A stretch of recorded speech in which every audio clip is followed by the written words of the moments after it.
atanga ijambo ry'umuntu ku giti cye. Et il donne aussi la promesse ou la parole spécifique et individuelle. Haleluya. Amen. Rero iyo umaze kwakira Yesu Kristo umwuka w'Imana aza mu buzima bwawe. Donc quand tu reçois Jésus-Christ, il vient dans ta vie. Ariko hari igihe twakira Yesu Kristo twarangiza tugahagararira aho ngaho. Mais parfois on reçoit le Seigneur et on stoppe là. Tukibagirwa ko hari ikindi kintu cyabaye mu buzima bwacu. Mais on oublie qu'il y a quelque chose qui s'est passé, produit dans nos vies. Twarangiza tukibagirwa kumuha umwanya wo kugira ngo akore ibyo agomba gukora mu buzima bwacu. Et donc on ne donne pas le bon temps pour qu'il œuvre dans nos vies. Bikatuviramo guhora mu buzima busanzwe, mu bidahinduka, mu maganya, mu marira, mu kuremererwa, mu kubabara kuko tutabashije kumenya ikibanze. Et donc on reste étant opprimé dans l'oppression, dans le mécontentement parce qu'on ne le laisse pas œuvrer dans nos vies. Mu materaniro ya mbere navuze Dans le premier culte, j'ai dit, ngo ndavugana n'abantu bakijijwe bakiriye Kristo aya manywa. je parle à ceux qui ont été sauvés, qui ont reçu Jésus-Christ dans cette Navuga kandi matinée. ngo nawe niba utarakizwa ntuze kuva hano utakiriye Yesu Et Kristo. j'ai dit, si tu es né ici et tu ne l'as pas reçu, que tu ne repars pas sans l'avoir reçu dans ta vie. Haleluya.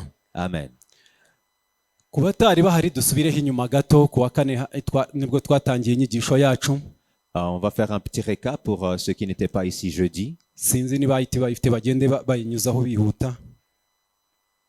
Twatangiye ku wa kane dusoma uburyo Imana hari ibyo yatubwiye ikadusezeranya kandi yamara kubidusezeranya igihe kimwe birasohora bibaho. Et donc on a vu comment Dieu a promis et comment il a réalisé ses promesses. N'ijambo Aujourd'hui c'est ry'Imana réalisé. twabonye bavuga ngo Yohana yabatirishaga amazi ngo ariko mwebwe mu minsi mike muraza kubatirizwa mu mwuka wera. Et on a vu où Jésus disait aux disciples que Jean-Baptiste les avait baptisés dans l'eau, mais Jésus-Christ disait aux disciples qu'ils vont être baptisés dans l'Esprit Saint. Umwuka w'Imana igihe cyarageze koko bamubatizwamo. Et à un temps, ils ont été vraiment baptisés réellement dans l'Esprit Hatangira Saint. kugaragara ibitangaza, bamwe bavuga indimi nshya, abandi barahanura ibintu bitandukanye batari bamenyereye mu buzima bwabo, biraba kubw'umwuka w'Imana wabamanukiye. Il y avait beaucoup de prodiges qui se produisaient. On voyait beaucoup de personnes qui parlaient de en langue, d'autres langues qu'ils ne connaissaient même pas. Ariko imbere gato tubona batangira kumenyera umwuka w'Imana. Mais avant, on voit aussi les personnes qui commencent à être Nabigereranya n'inzu habituées à y'Imana l'Esprit. uyu munsi.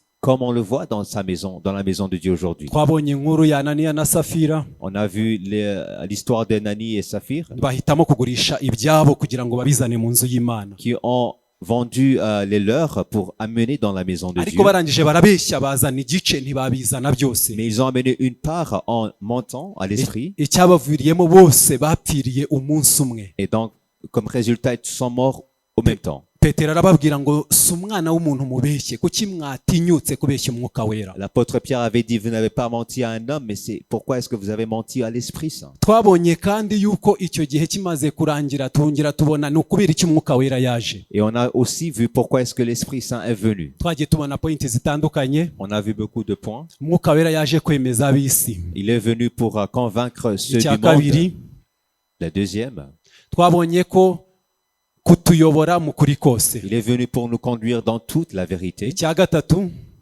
La troisième, kutubwira ibyenda kuba. nous prophétiser ou nous dire ce qui va se produire. Icya kane, yaje kuduha imbaraga. Il est venu nous donner, nous revêtir de sa puissance. Imbaraga zo guhamya Yesu Et cette Kristo. puissance pour témoigner de Jésus-Christ. Icya gatanu, azana icyubahiro mu nzu y'Imana. Il amène la gloire de Dieu dans sa maison. Niki gituma abantu bahagarara imbere y'Imana bagahamya? Pourquoi est-ce qu'on a beaucoup de personnes qui témoignent de ses œuvres devant? Badahamya ibyabo, umuntu agahamya Imana arira amarira kubw'ibintu byaramuzengereje ariko umwuka w'Imana yaje akuraho. Et donc il témoigne des choses qui étaient dans sa vie, qui l'opprimaient en pleurant même. No C'est kugira ngo l'Esprit mu qui est nzu venu. y'Imana habemo icyubahiro cyayo. C'est pour qu'il y ait de la gloire de Dieu dans sa maison. Iyo ni imirimo y'umwuka wera. Ça, c'est l'œuvre de l'Esprit. Haleluya. Amen. Turangije tubona ni bande umwuka wera akorana nabo. Et on a aussi vu les personnes dont le Saint-Esprit utilise ou œuvre Tubona ko avec. umwuka wera ntakorana umwuka wera ntakorana n'umuntu wikunda. On a vu que l'Esprit n'œuvre pas ou bien n'aime pas les personnes qui sont égoïstes. Urabanza ugashyira ibyawe hasi, ibyuzi hasi, ibyo utekereza hasi kugira ngo umwuka wera afate intebe mu buzima bwawe kandi akore Tu imirimo. dois d'abord mourir sur toi-même pour que l'Esprit domine et œuvre dans ta vie. Ikindi, L'autre, ntakorana n'umuvuga ahubwo akorana n'umutunze. et il n'œuvre pas avec celui qui parle de l'Esprit, mais celui qui ntago ari uwo kuba ari inkuru de celui que l'Esprit vit en lui. kuko afite ibihamya bifatika n'imirimo ifatika. Parce qu'il œuvre vraiment et il est rero réel. abasakuza gusa umwuka wera batemera umwuka wera kugira ngo akore mu buzima bwabo cyangwa bakoreho ntago akorana nabo. Et donc ceux qui juste parlent de lui, mais en ne le respectant pas, ils n'œuvrent pas avec eux. Ikindi, L'autre chose, umwuka wera ntiyivanga il ne se mêle pas avec d'autres choses. Il est kuko saint ariyubashye, parce qu'il est honoré, ni umunyembaraga, il est tout puissant ni umunyacyubahiro. et il est révéré. Niba ugishaka kumuvanga rero ntago ari buze kwivanga muri ibyo Et byawe. donc si tu veux mélanger le Saint-Esprit et d'autres choses, il ne peut pas le faire. Icyanyuma, umwuka wera yaziye umuntu ku giti cye. Et l'Esprit a été venu pour une personne individuelle Haleluya. ou au cadre individuel. Reka dukomeze. Uyu munsi twasomye ijambo riri mu Bami ba kabiri. Aujourd'hui, on a lu la Sainte Écriture qui est dans 2 Rois. None ndakwinginze twubake akumba hejuru y'inzu, tumushyiremo uburiri n'ameza n'intebe n'igitereko cy'itabaza, maze uko azajya aza kudusura ajya acumbikamo. Faisons une petite chambre haute avec des murs et mettons-y pour lui un lit, une table, un siège et un chandelier, afin qu'il s'y retire quand il viendra chez nous. Hariho ubwo yaje bamucumbikira muri ako kumba aryamamo. Élisée, étant revenu à Sunem, se retira dans la chambre haute et y coucha. Abwira umugaragu we Gehazi ati mpamagarira uwo mushunemukazi, amaze kumuhamagara aramwitaba. Il dit à Géhazi, son serviteur, appelle cette Sunamite. Amuhagarara imbere. Géhazi l'appela et se présenta devant lui. Abwira uwo mugaragu we ati mubwira uti dore ineza watugiriye yose, mbese twakwitura iki? Urashaka kumenyekana ku mwami cyangwa ku mugaba w'ingabo? Aramusubiza toya, nibera mu bacu. Et Élisée dit à Géhazi, dis-lui, voici, tu nous as montré tout cet empressement, que peut-on faire pour toi? Faut-il parler pour toi? Iri jambo nibera mu bacu muyiteho turarigarukaho cyane. Pour toi au roi ou au chef de l'armée? Il répondit, j'habite au milieu de mon peuple, en soulignant cette parole. Elisha ati twamugirira gute? Gehazi aramusubiza ati icyakora nta mwana w'umuhungu agira kandi umugabo warashaje. Aramubwira ati muhamagare. Amaze kumuhamagara aritaba, ahagarara mu muryango. Et il dit, que faire pour-elle? Géhazi répondit, mais elle n'a point de fils et son mari est vieux. Et il dit, appelle-la. Géhazi l'appela et elle se présenta à la porte. Hanyuma umugore murongo wa 16 Elisa aramubwira ati umwaka utaha nk'iki gihe uzaba ukikiye umwana w'umuhungu. Nawe aramusubiza ati oya databuja, muntu w'Imana we wibeshya umuja wawe. Hanyuma umugore arasama, igihe kigeze abyara umwana w'umuhungu nk'uko Elisa yamubwiye. Élisée lui dit, à cette même époque, l'année prochaine, tu embrasseras un fils. Et il dit, non, mon Seigneur, homme de Dieu, ne trompe pas ta servante. Cette femme devint enceinte et elle enfanta un fils à la même époque, l'année suivante, comme Élisée lui avait dit. Hallelujah. Amen. Hallelujah. Amen. Hallelujah. Amen. Amen. Iyi ni inkuru dusanga muri iki gitabo cya kabiri cy'Abami. C'est l'histoire d'une Sunamite qu'on voit dans 2 Rois. Aho Elisa yahoraga aca ku rugo rw'uyu mushunemukazi n'umugabo we, kugeza igihe uyu mugore yabiboneye aravuga ati nitegereje mbona uyu muntu uca hano buri gihe ni umuntu w'Imana. Et Élisée passait toujours devant la maison de cette Sunamite. Et donc la Sunamite a observé, elle a dit, j'ai vraiment vu que c'est réellement un homme de Dieu. Namurebye mbona ni umuntu udasanzwe. Je l'ai vu et j'ai vu quelque chose d'extraordinaire en lui. Ni umuntu w'Imana. C'est un homme de Dieu. Rero reka tumwubakire akumba hejuru y'inzu yacu, igihe cyose anyuzeho ajya aruhukiramo. Et donc elle a décidé de bâtir une chambre haute pour lui, pour qu'il s'y repose en venant. Barangije barakamwubakira. Et donc ils ont bâti cette chambre. Barangije baramwakira mu rugo rwabo. Et on l'a accueilli dans sa maison. Bakira Imana ya Elisa mu nzu yabo. Et non seulement ils ont aussi accueilli le Dieu d'Élisée. Bakira ubuzima bw'Imana ya Elisa mu nzu yabo. Ils ont accueilli la vie de Dieu d'Élisée. Batangira kumwitaho. Et on a commencé à prendre soin de l'homme de Dieu. Kumuha byose. Et on lui a donné tout ce dont il avait besoin. Ariko igihe kiragera uyu mugaragu w'Imana agiye gukoresha ubutwara afite. Et donc ici on voit Élisée qui va utiliser l'autorité de Dieu qu'il a. Igihe kiragera noneho bwa bumana bumurimo ashaka kubukoresha kugira ngo arebe yaremeyemo ikintu gishya muri wa muryango. Et donc, il voulait utiliser la divinité qui est en lui pour donner la vie de Dieu dans sa abwira famille. Gehazi ngo hamagara uwo mushunemukazi. Et donc, il a dit à Géasi d'appeler la Sunamite. aramubwira ati mudamu ni tugukorera iki? Et donc, il a demandé à la Sunamite, que peut-on faire pour toi? warakoze kutwakira, Merci de nous avoir bien accueillis. warakoze kwakira imana yacu, Et merci d'accueillir aussi notre warakoze Dieu. kuduha uburenganzira iwawe mu rugo, Merci de nous donner toute, warakoze kudushyigikira. merci de nous soutenir aussi dans notre œuvre. ariko twagira ngo tukubwire ngo nyuma y'ibyo byose Mais on veut te dire qu'après tout cela, iki ni igihe cyawe, c'est ton temps. iki ni igihe cyawe. Ceci est ton époque. C'est ahari ton aho temps. nawe uba mu nzu y'imana hano, Toi aussi tu vis, tu es ici présent dans la maison de ukunda Dieu. imana n'umutima wawe wose, Et tu aimes Dieu avec tout ton cœur.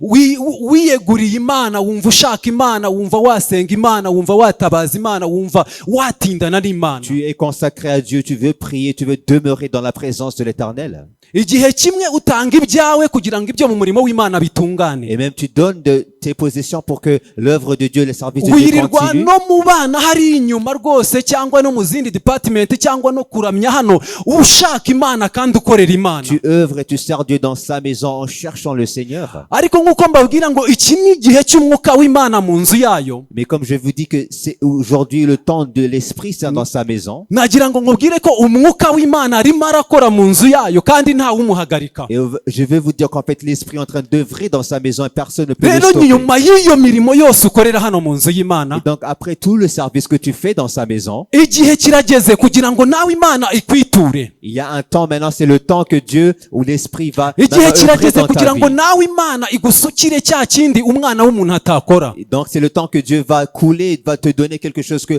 aucun homme peut te donner. elisa aramubwira ngo muhamagare aze. Élisée lui dit, appelle-la. amaze kuhagera Et après qu'elle est venue devant la aramubwira ngo porte, se tugukorere iki, tukuvugire ku mwami, Élisée demandait, est-ce que tu veux qu'on parle à ton égard au roi tukuvugire se ku mugaba w'ingabo? ou bien au chef de l'armée? umugore aramubwira ngo ndanyuzwe koko ndi mu bacu. Et la Sunamite l'a dit non, parce que je vis au milieu de mon peuple. ukomeje kumanuka hepfo aramubwira ngo turashaka kugira ngo umwaka utaha nk'uyu uzaba ukikiye. Mais après, Élisée lui dit qu'on veut que tu embrasses un fils l'année prochaine. aramubwira ngo narakumenye kuri umuntu w'imana, Et il a dit, je sais que tu es un homme de Dieu. ndakuzi yuko uri umugaragu w'imana, Je sais que tu es un serviteur de Dieu. ndabizi ko nakijijwe, Et je sais que je suis sauvé. ndabizi ko nakiriye Kristo, Je sais que j'ai reçu Christ. ndabizi ko ndi munsi y'amavuta y'umubyeyi imana yanshyize Et imbere, je suis sous l'onction de parents que ndabizi Dieu ko m'a mis dans nyoboye ma vie. department wenda y'abinginzi muri church. Et je fais partie de l'intercession. rero nagira ngo ntuze kurenga aho ngaho, Et donc, ne va pas au-delà de cela. ndanyuzwe n'aho ndi, Je suis satisfait d'où je suis. ariko ntabwo ari cyo imana ishaka. Mais c'est pas cela que Dieu veut. imana irashaka cya kindi umutima wawe muziranyeho ko nta muntu wagikoraho. Dieu veut savoir ce qui est vraiment réellement dans ton cœur au plus profond de toi. aramubwira ngo ndanyuzwe, ariko nyamara turimo turabona nta mwana afite kandi umugabo we arashaje. Même si la tsunami dit qu'elle est satisfaite, elle n'a pas un enfant et son mari est vieux. On peut le voir. simbizi niba iyo umugabo ashaje umugore we aba agenda aba mutoya. Je sais pas si le mari devient vieux et la femme devient plus. mu by'ukuri Jeune. bisa nk'aho ibyiringiro by'umwana byari byararangiye, Mais il y avait plus d'espoir d'avoir un enfant dans cette ariko maison. bakiriye imana mu rugo rwabo ikora ibintu bihambaye, ifite supernatural, Mais ils ont reçu un Dieu qui fait le supernaturel, le kugira ngo surnaturel, ikore ibyo batigeze batekereza, pour qu'ils fassent ce qu'ils n'ont jamais pensé, batigeze bibwira, ou bien ceux qui n'ont même jamais ibereke dit ko eux-mêmes, ari imana itandukanye n'imitekerereze yabo. pour leur montrer qu'il a un Dieu qui est au-delà de leurs pensées. aramubwira ngo umwaka utaha nk'iki gihe uzaba ukikiye umwana. Et donc Élisée a dit, l'année prochaine, à cette même époque, tu embrasseras un fils. umudamu aramubwira ngo ndabizi kuri umuntu w'imana ariko wimbeshya, oya Et wimbeshya. la tsunamite a dit, oui, je sais que tu es un homme de Dieu, mais hari non igihe pas ta umubyeyi servante. ajya imbere hano agatangaza amagambo akomeye, Parfois, notre Père déclare ou prophétise des grandes paroles. akavuga ngo bana banjye umwaka uyu n'uyu turashaka kugira ngo ibi bigende gutya. Et ils disent, mes enfants, à cette époque, à cette année, je veux que ça se nyamara ceci, abona cela se tumwicaye passe. imbere twese, Et ils voient que nous sommes devant lui. hari aho yifuza kutwinjiza nk'umubyeyi imana yadushyize Il y imbere, a une place, une dimension qui veut hari faire ijambo ry'imana entrer. riri muri we, Il y a une parole de Dieu qui est en lui. hari umwuka w'imana umuyobora, Il y a l'esprit qui est en lui qui le ariko dirige.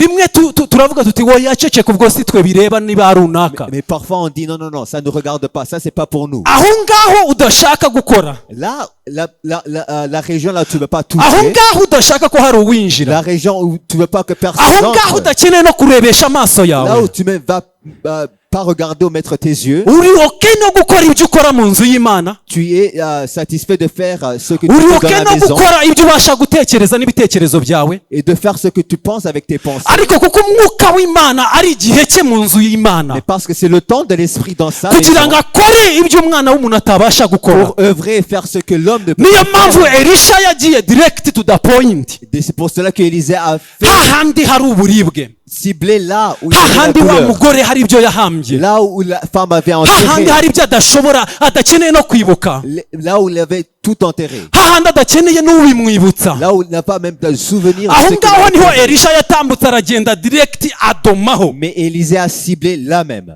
aravuga ngo nagira ngo ubwire ko Imana yanjye ntireba nko kureba Et Élisée a dit, mon Dieu ne regarde pas comme Dieu ubukecuru bwawe regarde. cyangwa ubusaza bw'umugabo wawe, ntabwo ari bwo Imana ireba. Il ne sait pas quand devant lui que tu es nagira ngo vieux, ubwire ko que icyo tu es vieille. wahambye Imana ibasha kukizura, Parce que ce que tu as enterré, kuko Dieu peut le umwuka wayo ressusciter buyazuye Kristo ari mu nzu yayo. par son esprit qui a aussi nta kintu ressuscité son kimunanira Fils kandi Jésus-Christ. akora mu mbaraga ze. Rien n'est impossible à lui et le aravuga ngo sa si grande kubw'amaboko puissance. yacu kandi si no kubw'imbaraga zacu, ahubwo ni kubw'umwuka wera. Il dit, c'est pas par notre force, notre Rero, puissance, mais c'est par l'esprit. iki ni igihe cye mu nzu ya Donc c'est data. ce temps pour l'esprit d'œuvrer dans sa nagira ngo maison. twifungure twinjire. Et donc eux ouvrant la porte et entrant.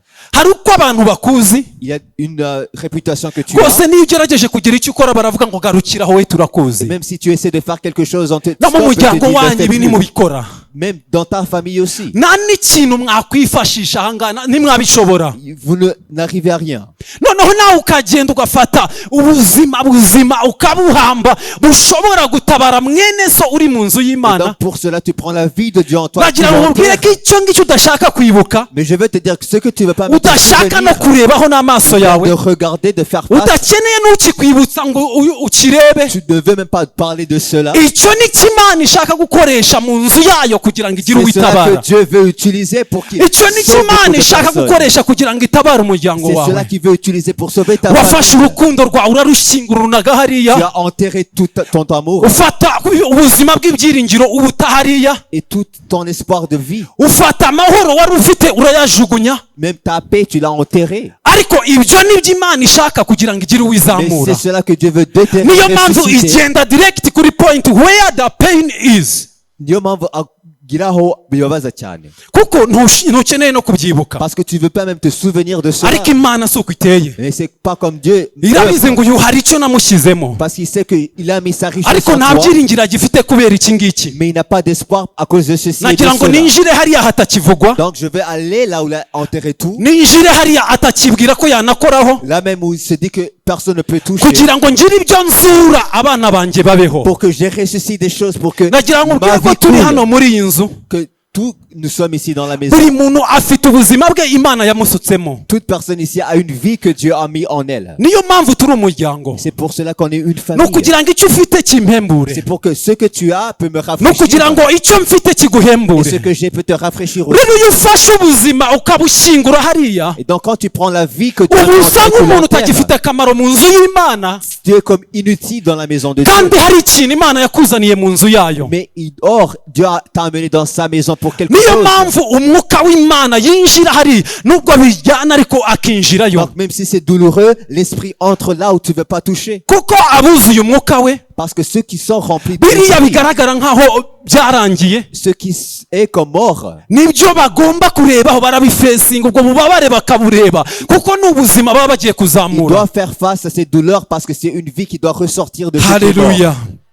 haleluya. Amen. Elisa aramubwira ngo muhamagare. Et donc Élisée lui a dit, bisa nk'aho hari icyo abura ariko ntabizi. appelle-la, la tsunamite manque de quelque chose, mais elle ne le sait pas. warakomeye yego n'amafaranga arayafite n'inzu yarazubatse, La tsunamite est riche, elle manque de rien, ariko ni ingumba, mais elle est stérile. kandi hari Imana iri hejuru ya byose Mais il y a un Dieu qui est au-dessus de tout. irema amagufwa ikayateranyiriza mu nda y'umubyeyi ejo cyangwa ejo bundi akabyara umwana Qui muzima, crée, qui fait des ossements, et ibasha crée un gukora enfant dans ibintu les biri entrailles, supernatural, et qui peut faire le surnaturel, ikorera mu mbaraga et ndengakamere. qui œuvre dans la puissance Iyo niyo surnaturelle. Mana twakiriye muri iyi C'est nzu, le Dieu qu'on a reçu dans cette iyo maison. niyo Mana ifite supernatural, C'est le Dieu qui a le ubwayo surnaturel. ni imbaraga, Même le Dieu est puissant. ubwayo ni urukundo. Dieu même est amour. Ntabwo yifuza ko hari umuntu uba mu nzu yayo aboroga arira adafite uko agira, Il ne veut pas d'une personne qui est toujours dans sa kuko maison ni Imana triste, y'imbabazi. parce qu'il est un Dieu compatissant. Arashaka gutembesha ubwo buzima. Il veut faire couler sa vie dans sa maison. Ubimenye rero Sache-le ko uyu munsi qu'aujourd'hui, umwuka w'Imana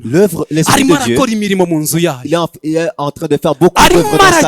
aragenda umwe kuri umwe. Il va individuellement Hariya chacun. wise ko hatagerwa, Là où tu as enterré tout, aho ngaho niho ashaka kugira ngo c'est là où il akuzamure, veut cibler. aho ngaho niho ashaka kugira ngo aguhe ubuzima. C'est là où il veut te donner sa vie. Haleluya. Amen. Ariko aho niho dutera umugongo, Mais c'est là où on veut pas toucher. niho tutagishaka n'utwibutsa. Ou même sous souvenir. Wicaye mu nzu y'Imana, Tu es dans la maison de ariko Dieu. urabizi ko hagize ugukoraho gake wamwasa. Mais tu sais que si une personne peut toucher là, tu vas le tabasser. Haleluya. Amen. Uri mu nzu y'Imana, Tabasser.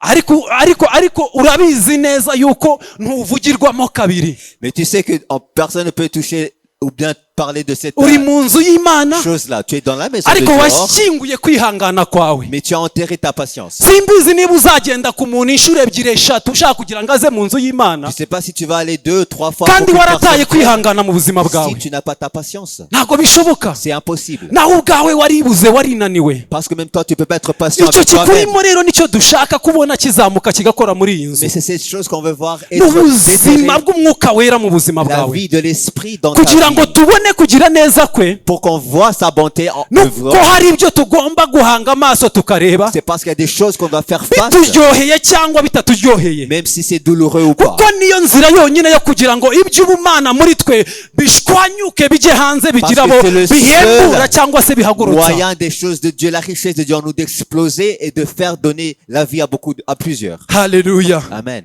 haleluya. Aramubwira ati warakoze kubw'imirimo yawe, Merci pour ton œuvre. warakoze kubyo ukora, Merci de prendre soin de nous. natwe hano mu nzu turagushimira. On te remercie même dans la maison. Imana iguha umugisha kwitanga, Que Dieu te bénisse pour ton Imana iguha sacrifice. umugisha gutanga ibyawe rwose, De te donner tes possessions aussi. Imana iguha umugisha kuzana benshi mu nzu Et que y'Imana, Dieu te bénisse d'amener beaucoup plusieurs Imana iguha artistes. umugisha kuri hano, Et que Dieu te bénisse d'être ici. Imana iguha umugisha ko watanze n'amafaranga yawe kugira ngo ube hano aho kugira ngo ube uri ahandi. Et que Dieu te bénisse que tu as donné ton argent d'être Ariko ici. hejuru y'ibyo Pas. hari icyo Imana ishaka kiri special. Mais au-dessus de cela, il y a quelque chose que Dieu veut Ni de iki toi. kintu kirimo gutuma n'umukozi w'Imana atangaza ijambo ukavuga ngo urabeshya, C'est ce que le serviteur de Dieu déclare, mais tu dis qu'il kuko ment. iki ngiki natagikoraho Parce que s'il ne touche pas là, uzaguma uko uri, tu seras toujours comme tu es. ariko iki nagikoraho Mais s'il touche là où uzatangira nawe uzamura amaboko uvuga uti ndagushima Mana, tu seras changé, tu rendras ndagushima ko grâce à Dieu. wakoze aho ntari gukora, Parce qu'il a touché là où tu ne pouvais même ndagushima pas ko toucher. wageze aho ntari kugera, Tu as œuvré au-delà de mon œuvre. ndagushima kuri Imana isezeranya kandi igasohora. Je rends grâce à toi parce que tu es un Dieu qui promet et qui réalise. Elisha aramubwira ngo umwaka utaha Et donc Élisée lui a dit l'année prochaine, uzaba ukikiye umwana w'umuhungu. tu embrasseras un fils. Umurongo wa 17. Et le verset 17, Ngo hanyuma umugore agira ate? la femme, Ese uwo mugore ubundi usibye iryo jambo ntiyari afite amafaranga n'amazu n'ibindi byose? la Sunamite avait des possessions, des matériels, elle était riche. Erega yabashaga no gusobanukirwa abantu b'Imana, Elle pouvait même reconnaître les akavuga ngo serviteurs uyu ni de Dieu umuntu w'Imana ndamuzi, reka nubakire Imana yibe mu rugo. et savoir qu'il était un homme de Dieu et l'accueillir Ariko byari avec son Dieu. byaranze Mais c'était impossible pour elle kugeza igihe d'enfanter. haziye umuntu w'Imana wuzuye umwuka wayo, Jusqu'au point où un serviteur de Dieu rempli de akaza son mu gihe cyo esprit kwibuka k'urwo rugo, et devenir à akabumbura l'époque, akanwa ke akarekura umwana muri uru rugo il a prophétisé l'enfant dans la maison. nubwo batashakaga kubyumva Même s'ils ne pouvaient pas accepter nubwo cela, byari birenze ubwenge bwabo, même si c'était au-delà de leur ariko pensée, umwuka w'imana wari mu muntu wayo yari ahari, yari mais l'esprit yahageze. qui œuvrait dans son prophète ou bien dans Igihe son cye cyo serviteur gukora a kiragera. œuvré. Et donc, le temps de l'esprit, il a œuvré. Haleluya. Amen. 17 iratubwira ngo uwo mugore arasama. Et cette femme devint enceinte. Haleluya.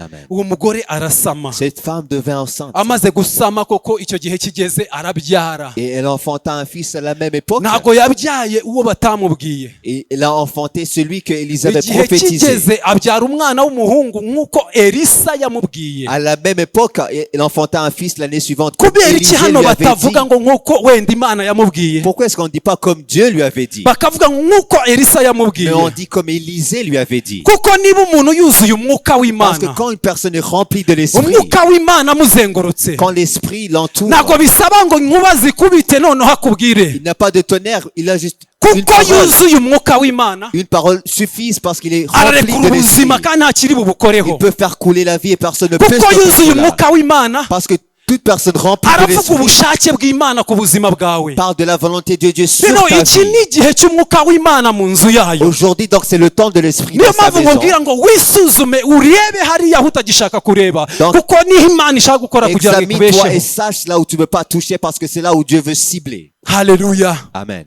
Haleluya. Amen. Iyaba mwari muzi ukuntu abantu buzuye umwuka w'Imana ari abantu bakomeye. Si seulement vous pouvez reconnaître comment puissants sont les Iyaba personnes remplies de mwari l'esprit muzi ukuntu bavugana n'ibyapfuye. et de comment ils peuvent parler à ceux qui sont morts, Iyaba semblants, mwari muzi ukuntu abantu babareba. de comment d'autres personnes les regardent Iyaba mwari muzi ukuntu abantu bizera umuntu wuzuye imbaraga et de comment z'Imana. on peut même avoir foi dans les personnes qui sont remplies de la puissance et de l'esprit de Dieu. Haleluya. Amen. Imana ntibeshya Dieu n'est point mensonger kandi iri mu nzu yayo irimo irakora. et il est dans sa maison en œuvrant. Ejo Imana yagize neza ku mubatizo twari turimo. Dieu a œuvré dans beaucoup de manières Tubona hier mu dans le buryo baptême. butangaje umwuka w'Imana amanukira kuri iriya pisine. On a vu comment l'esprit est descendu sur cette piscine. Dutangira kubona abana buzura umwuka w'Imana. On a vu des gens débordant de l'esprit. Dutangira kubona abantu ibintu bihindutse, hazamo gukira, hazamo kubohoka, kuko umwuka w'Imana ni igihe cye muri Des iyi nzu. manifestations de délivrance et de guérison parce que c'est le temps de Rero l'esprit de Dieu ntibisaba dans ngo sa dukore maison. ikindi kintu, bisaba kumwemerera. Donc c'est juste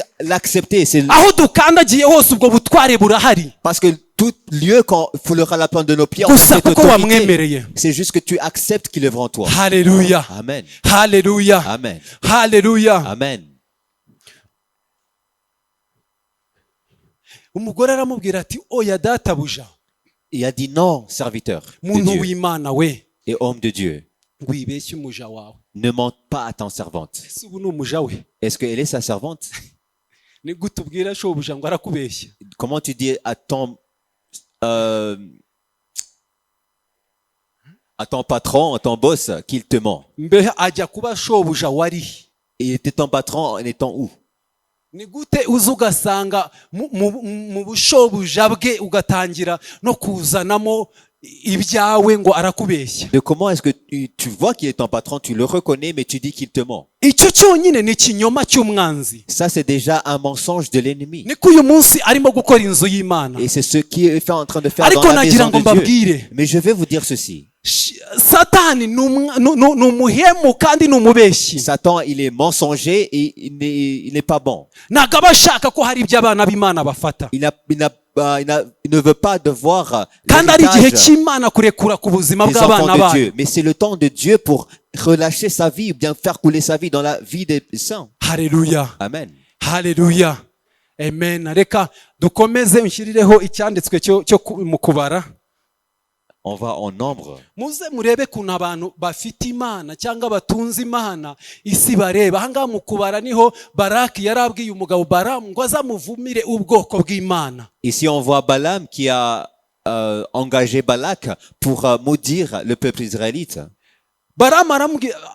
Balamu ahangaha yari yagerageje uburyo bwose akajya amutwara ku gasozi, yabareba ngo abavume bikamunanira, yabareba ngo abavume bikamunanira, ariko nahisemo ko dusoma hano. Ils allaient de montagne en montagne. Et ils Hano ne Balamu pouvaient pas les maudire. Et abwira ici, Balaki ati Balaam dit à Balak, nyubakira hano ibicaniro 7 unyitegurire hano amapfizi 7 n'amasekurume y'intama 7. Balaki abigenza uko Balamu abimubwiye. Balaki na Balamu batambira ku gicaniro cyose impfizi n'isekurume y'intama. Balamu abwira Balaki ati hagarara iruhande rw'ibitambo byawe, icyiza nuko abyisibye byokejwe, nanjye ngende hariya, Uwiteka araza ansanganire, icyo ambwira ndakikubwira. Ajya mu mpinga y'Ibiharamabuye. Balaam dit à Balak, bâtis-moi ici cet autel et prépare-moi ici 7 taureaux et 7 béliers. Balak fit ce que Balaam avait dit, et Balak et Balaam offrirent un taureau et un bélier sur chaque autel. Balaam dit à Balak, tiens-toi près de ton holocauste et je m'éloignerai. Peut-être que l'Éternel viendra à ma rencontre et je te dirai ce qu'il me révélera. Et il alla sur un lieu élevé. icyo ndimo kubabwira hano ni uburyo nshaka kubereka kuntu umuntu ufite umwuka w'Imana cyangwa se umuntu wafashe Imana cyangwa se umuntu wahindutse ubwoko bw'Imana ari umuntu udasanzwe. Ici, je veux vous démontrer comment une personne qui est remplie de l'Esprit de Dieu est une personne extraordinaire ou niyo spéciale. mpamvu umwanzi arwana nabyo kugira ngo nawe agusigira akantu kagufata kakagucucuma kakakubuza ubuzima kugira ngo utinjira mu by'Imana. Et donc, c'est pour cela que l'ennemi se bat avec toi parce qu'il veut faire t'enlever toute la vie, toute la puissance de l'esprit en toi. Imana isanganira Balamu aramubwira ati niteguriye ibicaniro 7, nabwira ku gicaniro cyose impfizi n'isekurume y'intama. Uwiteka ashyira ijambo mu kanwa ka Balamu aramubwira ati subira kuri Balaki uvuga utyo uti. Amusubiraho asanga ahagararanye n'abatware b'Imowabu bose iruhande rw'ibitambo bye byokejwe. Aca umugani uhanurira ati mu Aramu niho Balaki yankuye, umwami w'Imowabu yankuye mu misozi y'Iburasirazuba. Ati ngwino umvumire ubwoko bwa Yakobo, ngwino urakarire ubwoko bwa Isiraheli, navumane ab'Imana itavumye. Ariko Balamu atangira kubwira Balaki, ese aba bantu ko ndeba ari ubundi bwoko, ese aba bantu ko ndeba ari abantu buzuye ubuntu bw'Imana, Imana yicaye muri bo. Balaam donc disait à Balak, je vois que peut pas maudire ce que Dieu Balak urimo urankoresha amakosa. Et donc il disait à Balak que tu aba bantu hari ubundi butware n'undi mwuka bafite ntashobora guhangara, parce qu'il y a un Dieu qui est en eux, un esprit que je peux pas face. Donc ne mens pas à moi. Parce que c'est un peuple spécial. Le peuple de Jacob. La nation d'Israël. Comment puis-je maudire ce que Dieu n'a point maudit?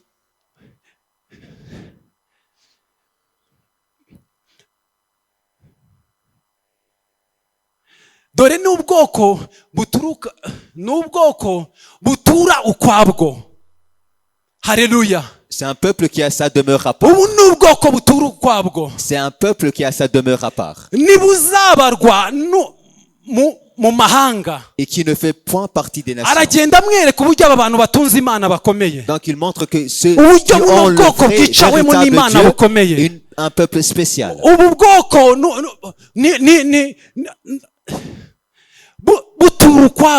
Ils sont à part. Ils sont saints. Ils sont à part.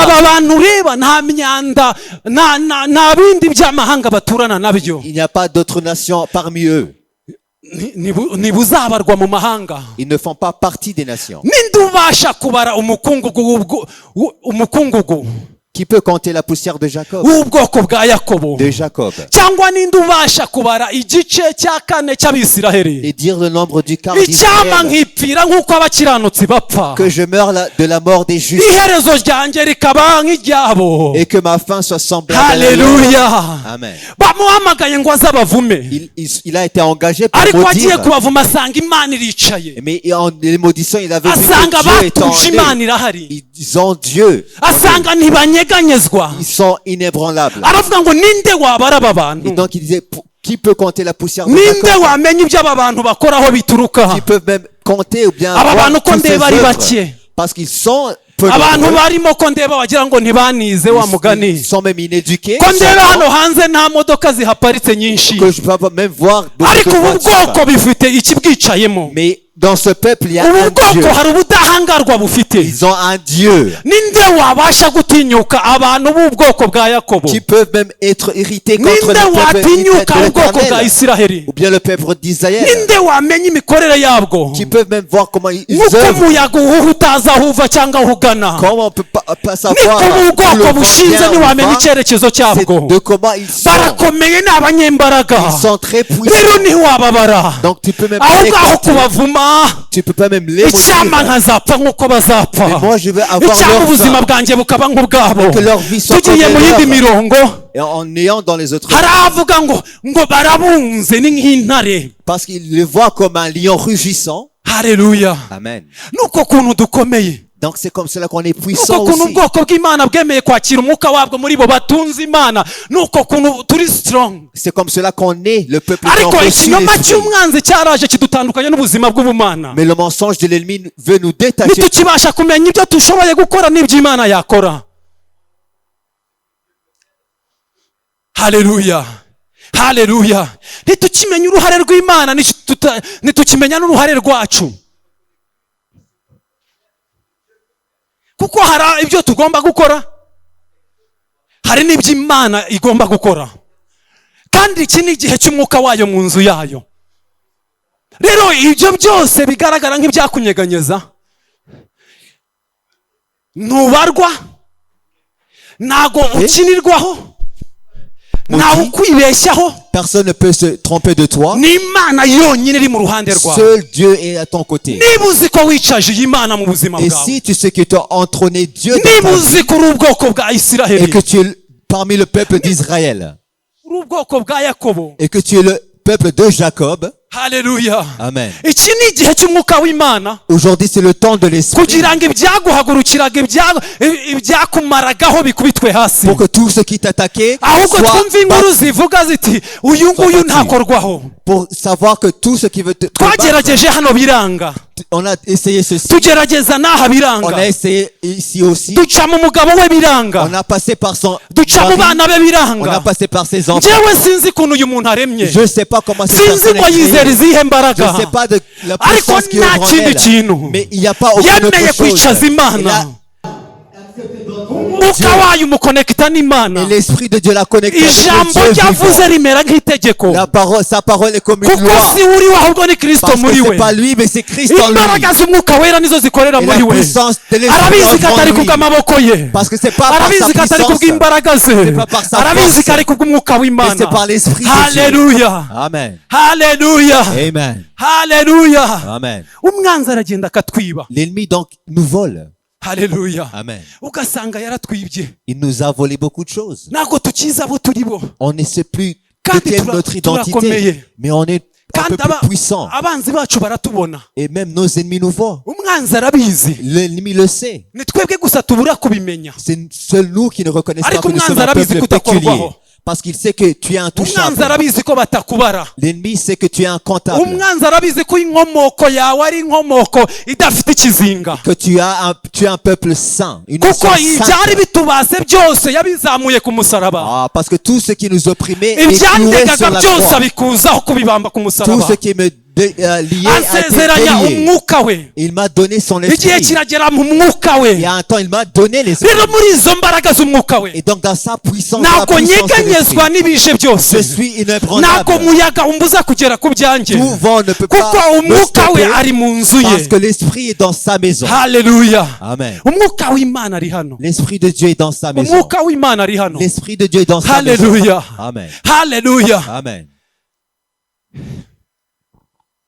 baramu watumwe kuvuma Balak qui devait maudire le peuple d'Israël. asigara yifuza bano bantu Balaam voulait la vie des peuples israélites. erega abantu baratwifuza Il y a des personnes qui désirent de notre vie aussi. erega ntabwo uzi ngo byonyine kuba mu nzu y'imana nacyo ni igitambo gikomeye. Parce que être seulement dans la maison de Dieu, c'est un grand erega sacrifice. tureba ibyo tutarabona ariko ntiturebe ibyo dufite by'agaciro. Parfois, on regarde ce qu'on n'a pas, mais il y a des choses qu'on Uri a déjà qui umukobwa sont uri de hano trop mu de nzu valeur. y'Imana. Tu es une fille, tu es dans la maison de Dieu. ibyawe ni ukugenda ku kazi kujya mu rugo kuza mu nzu y'Imana uwo muhuye ukamubwiriza uwo muhuye ukamuyobora mu nzu y'Imana n'ubwo buzima wibereyemo. Tu vis dans une vie d'aller au travail, à ta maison, tu prophétises et tu es ici dans la maison. ntabwo ureba ku gaciro. Tu entrônes, tu ese iyo entrônes Dieu dans wirebye ta hano vie. hanze ukareba nawe nta tandukaniro ubona. Est-ce que tu ne peux pas avoir une différence entre toi et erega les autres filles bifuza au kumera dehors? nkawe. Parce qu'ils veulent être comme erega toi. bifuza kwambara nk'uko Ils wambara. veulent même s'habiller comme erega tu bifuza t'habilles. ukuntu uberwa barabikenera. Et de comment tu es jolie. kuko busanga utazi uko bimeze. Mais même si tu reconnais pas ariko ujya cela, gusohoka umwuka w'Imana akakubwira ati atansiyo mais quand tu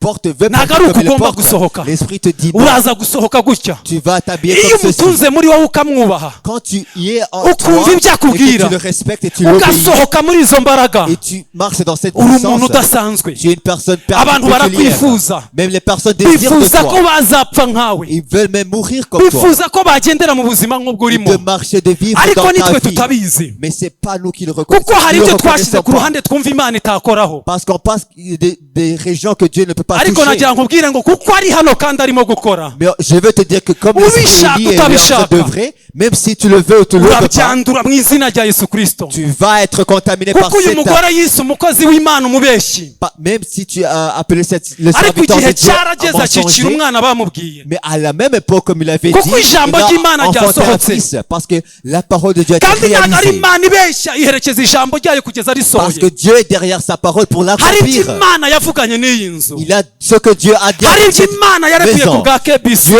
a dit quelque chose Ntabwo ari prophétisé sur Imana KBC. ibeshya. C'est pas un Dieu iri mensonger. inyuma ya buri jambo ryose Il yavuganye est derrière natwe. chaque parole qu'il kuko a umwuka we yakonekise prophétisée. hano Et par mu nzu. l'esprit dans sa maison, Imana no kubisohora izabisohora. Dieu va l'accomplir. kuko ntabwo ari imbaraga zacu. Parce que c'est pas notre ntabwo ari amaboko puissance. yacu. C'est pas notre force. ahubwo ni imbaraga z'Imana Mais c'est la z'umwuka w'Imana. puissance de l'esprit de Dieu. haleluya. Amen. ibyo Imana yavuganye nawe Ce que Dieu a parlé avec ta ntabwo vie, ari umubeshyi. il n'est pas mensonger. komera Reste ferme. komera Reste ferme. komera Reste ferme. komera Reste ferme. komera Reste ferme. Komera! Reste ferme. komera muri ibi bihe bigoye. Reste ferme dans ces moments Ihangane difficiles. ukomere. Patiente. Sois ihangane ferme. wirekurire.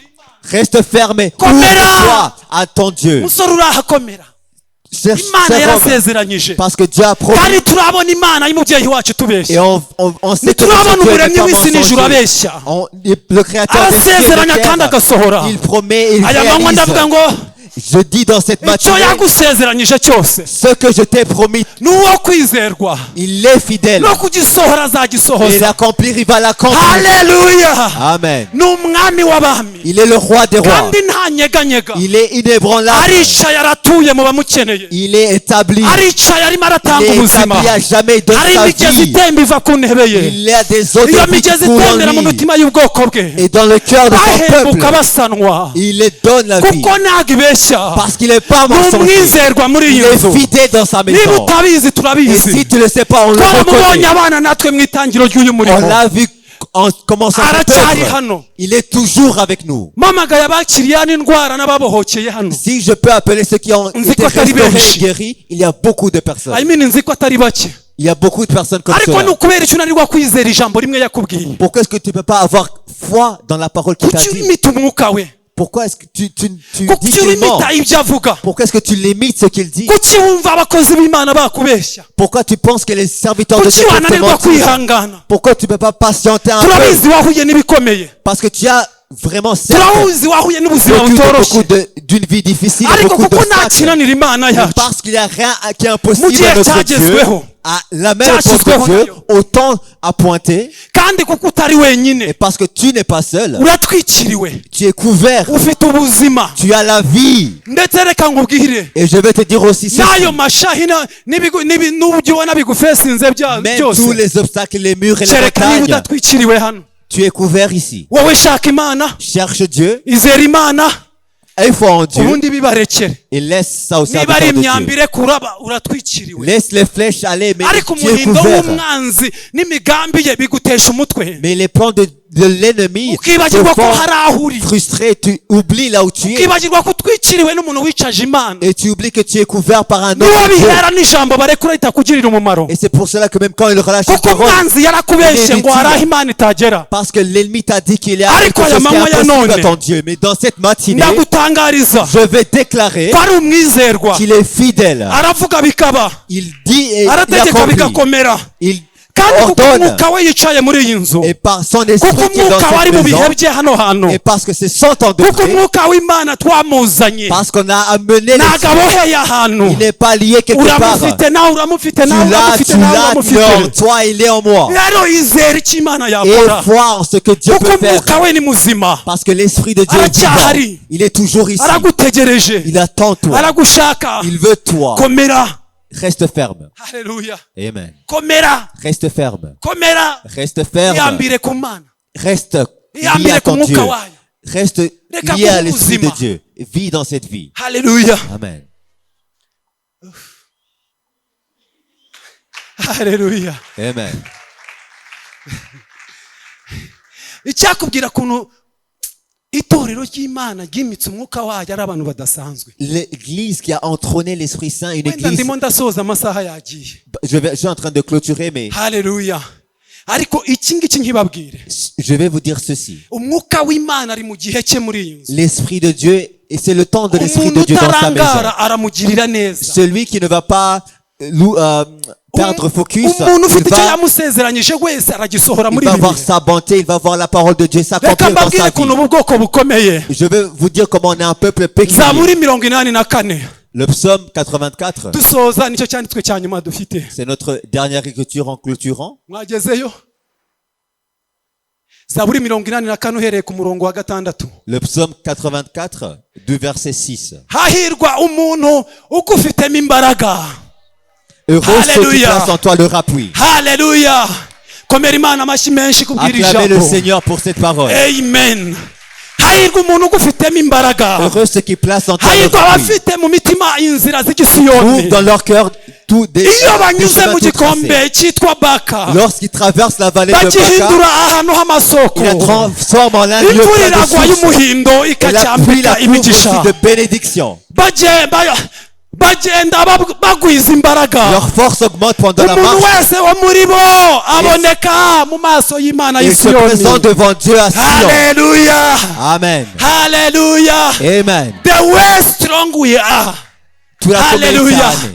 iyo banyuze mu gikombe cyitwa Quand ils Baka, passent par la vallée de bahindura Baca, ahantu h'amasoko. il la transforme en lieu de source. hahirwa umuntu ugufitemo imbaraga. Heureux ceux qui ont uyu l'appui muntu en ufite l'éternel. imbaraga z'Imana yacu Ceux qui ont l'appui, la ntabwo ari puissance umuntu de l'éternel. usanzwe, C'est une ntabwo aca personne ahantu ngo particulière. ibintu bigume binanirane, Il transforme là ntabwo où aba ari il est. ahantu ngo abantu babure ubuzima. Il fait aba bantu couler iyo la vie banyuze mu de Dieu. gikombe cyitwa Baka, Et quand il passe par le Baka vallée de Baca, isobanura amarira, la vallée de Baca veut dire isobanura tristesse, agahinda, les larmes, l'anxiété, isobanura umubabaro wose, la douleur, isobanura kubabara kose no kugubwa nabi. même la mauvaise vie. ariko ijambo ry'Imana rirambwira ngo Mais la parole de Dieu me dit, nta kindi Baka ikenera, la vallée de Baca ikenera bano bantu bamize a Imana, besoin de ce peuple-là, ikenera bano bantu bari mu nzira z'igisiyoni, qui ont le cœur qui ikenera abantu va à bemera Sion, Imana ya Isiraheli nk'umutabazi qui wabo. ont Dieu, le Dieu Ntabwo d'Israël ikenera comme amafaranga, leur aide. Ils n'ont pas ntabwo besoin ikenera ikindi de kintu cyose, ils n'ont pas besoin d'autre ikenera buno chose. bwoko bw'Imana, Mais c'est ce peuple péché qui ikenera a abicaje besoin. Imana, Ceux qui ont trop nibo de Dieu. bagera ahantu agahinda kagashwanyuka C'est là kakavaho, où ils vont et nibo l'anxiété. bagera ahantu abatashakaga bagashaka, Et ceux qui n'ont nibo bagera ahantu abatari bafite ubuzima bakabubona, et ceux qui n'ont pas de nibo pas de bagera ahantu vie, indwara zigakira. ils n'avaient pas de bano bantu maladie, il y a la ntabwo bavuze guérison. amafaranga, Ils n'ont pas d'argent. ntabwo bavuze umuryango wawe, On n'a pas dit ta famille. ntabwo bavuze ibyo utunze, Ils n'ont pas dit ta bavuze richesse. bano bantu. hahirwa umuntu ugufitemo Donc, imbaraga, ce peuple qui ont l'appui en l'éternel. arahirwa abafite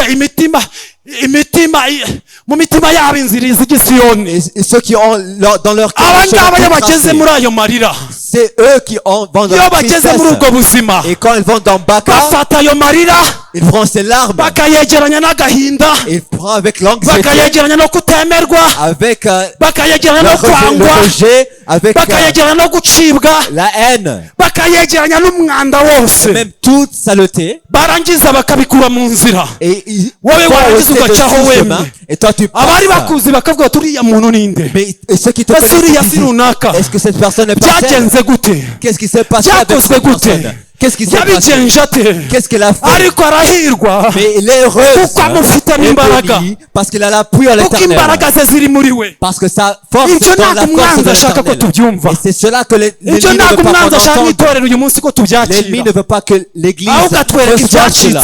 Il veut nous montrer ce qui est akatwereka mal, ibitagenda neza. ce qui va en mal. Ibyo nibyo tureba gusa, C'est cela qu'on regarde. ariko Imana iri mu ruhande rwacu. Mais Dieu est de notre côté. ikigeretse kuri ibyo yaduhaye ubutware. Et de plus, il nous a Iyo donné tugeze muri iki l'autorité. gikombe cyitwa Baka, Quand on va dans cette vallée de Baka, tugihindura ahantu h'amasoko, on les transforme dans un lieu imigezi plein de ikadutubiza, sources, de sources abantu de vie. bakabona ubuzima, Et les personnes abantu bose reçoivent la vie. bagatemberwa n'ubuzima n'amazi. La vie Oh, ngo coule. imvura y'umuhindo Même la pluie les couvre icyambika umugisha, de uwo bénédiction. mugisha nta wundi, Cette bénédiction-là, n'imbaraga z'umwuka wera c'est la puissance de zibasha l'Esprit Saint. kuzana ubuzima muri ba Dieu bantu, va mener la vie dans maze ces bakitwa personnes-là. abanyamugisha, Ils sont ba- bénis. ba- bakitwa abatunzi b'Imana. Ils sont riches de l'éternel. Haleluya. Amen. Abantu bagusuzugura batakwakira, Même les personnes qui te méprisent ne veulent pas ariko kuko t'accepter. umufitemo Mais imbaraga, parce que tu as l'appui en l'éternel, wowe wicara utuze, sois patient.